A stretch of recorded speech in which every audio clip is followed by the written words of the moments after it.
Okay, we are out. It is cold, but it's doable, and it just makes me think how I really believe that meat has made me more resilient to the cold. Haven't looked into the studies, but I have just heard rumblings about how people do claim that you become more resistant to the cold when you start eating meat and eat healthy. And I feel like it's true because just the fact that I've been going out consistently in the cold and have been fine and even loving the cold and be able to bear it, it's insane to me. If you knew me growing up, I couldn't handle the cold. Like, my body would be shivering and shaking right away. I just couldn't handle it.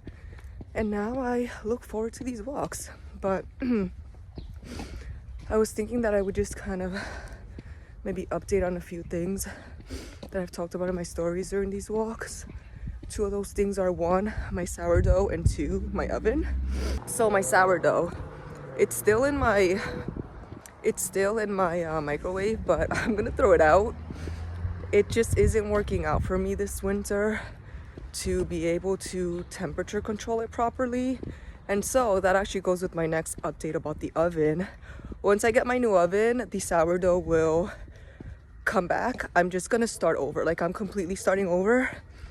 And I'm gonna try to see if I can just leave it in the oven with the light on, or I'll just go into like the updates now for the oven. Ovens are just so different nowadays. It's different than like the one that I have, where they have like all these other features now, and one of those is like a bread proof and dehydrate and other stuff. And so since they come with like a bread proofing one and a dehydrate function, that just means they go like even lower than like mine. I think goes to like 175 or something, and that is not low enough if you want to dehydrate, or if you want to use it just to safely like keep bread or sourdough warm. That would be way too much. It would kill it.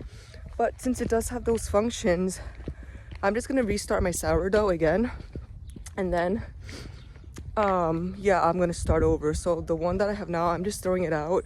I'm waiting for my new oven. And the reason that I haven't even picked an oven yet is because after like seeing what it is that I want now that I know what is out there, that they have all these new features and stuff, I looked into like a couple of them, and then there are some reviews that are concerning. I don't want that to look. Okay. There are some reviews that are concerning, like there is a Samsung oven that I loved. I feel like I need that one, but I don't, because there are other ovens that do exactly the same thing. But I just really like that one. If that one can exist without the smart functions, I would want that. And I did find one that is just as good and has those features, but doesn't have the smart functions and doesn't have Wi-Fi, because I don't need an oven with Wi-Fi. I don't need to control an oven from my phone. I just don't need to, and I don't want to. But I still just really like the Samsung one, and you can use it without the smart features, so I'm just so torn. But I looked into like the 1-star reviews on all of them. That's like a pro tip. If you ever want to buy something, you're looking at reviews, don't just look at the 5-star ones. Like, make sure you look at the 1-star ones, because those like really tell you if a product is good or not.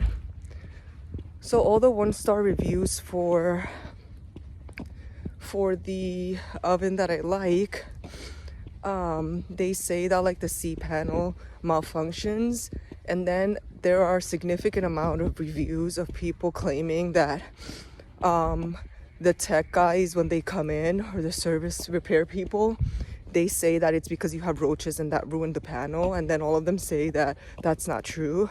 So it almost seems like a cop-out from Samsung, and so it makes me wonder.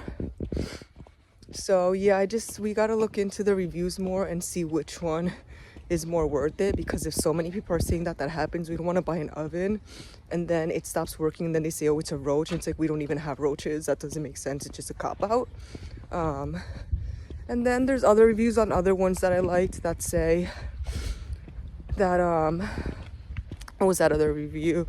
There were a couple of reviews about like the door breaking, like the glass just shattering out of nowhere. So that's like, wait, what? Is that just 1 or 2 reviews, or is that going to be a concern? So yeah, it's a big purchase, so we want to make sure. And so that's why I haven't gotten in my oven yet, but I want to. And then once I do, the sourdough will come back and I'm gonna start just literally all over again. I'm just starting all over. So I will keep you guys posted. Also, just a note on, I guess I'll say, circadian health. I just got an updated prescription for my glasses that help me with my astigmatism when I'm like using the computer. And then like at night driving with like bright lights or whatever. But in case you didn't know, here's a fun fact. This is really important. You know, I always talk about getting the sun in your eyes, which is why I'm outside trying to get the sun in my eyes and other benefits, right? Yes, they'll tell you that UV is bad for your eyes and that you should always block it, but that's actually untrue. Because then what about people who don't wear glasses and they don't have it blocked all the time when they're out? Like, then they should always wear it. That doesn't make sense.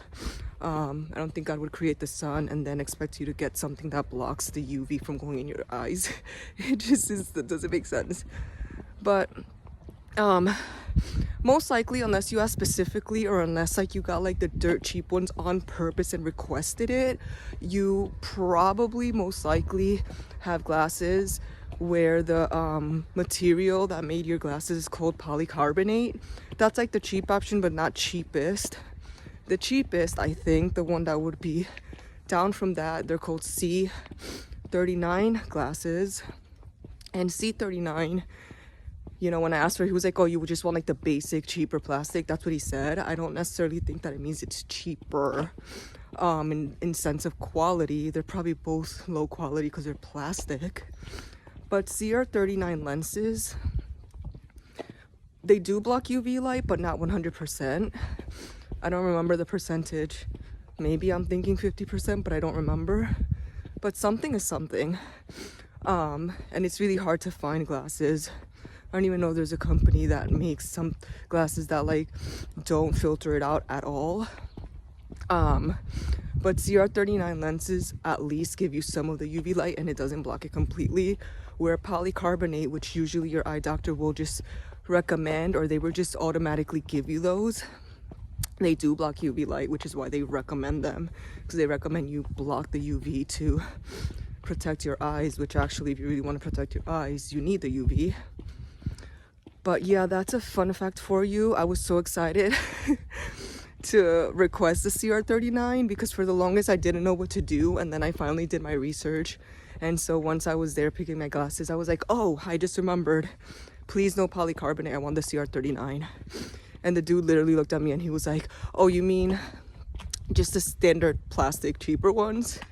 And I'm like, yes, those are the ones I want. He was like, okay. I'm like, yeah, because I want the UV light. And he looked at me like I had 3 heads, but I explained to him that we need the UV, and he was just like, okay, you're crazy. And I was like, I am, but I want the CR-39 because I want the UV. And he was like, whatever you want, fine.